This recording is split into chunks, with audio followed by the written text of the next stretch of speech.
Hey everyone, it's Linda G from Bellin. This month's Lifesaver topic is about shopping till we drop, and not shopping for clothes, but shopping for whole nutritious foods.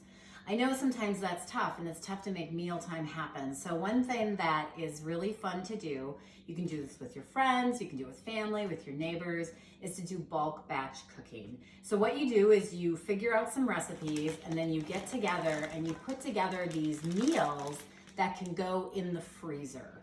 So this would be something that I would put in the freezer. I would take it out the night before, throw it in a crock pot with whatever items it's supposed to go with. And when I come home, I'm gonna have a meal and I don't have to worry about cooking when I get home. So to make this easy, I have it numbered. I have all the meals numbered that go with the recipes. And also there may be items that have to be added. So those particular canned items, I just have a number on those. So I know when I make meal number one, I got to grab the number one cans out of the pantry and put those together to make a meal. So fun way to make dinner happen, and that way you don't have to be rushing at the end of the day to cook dinner. Thanks so much. Let me know how you're making eating healthier.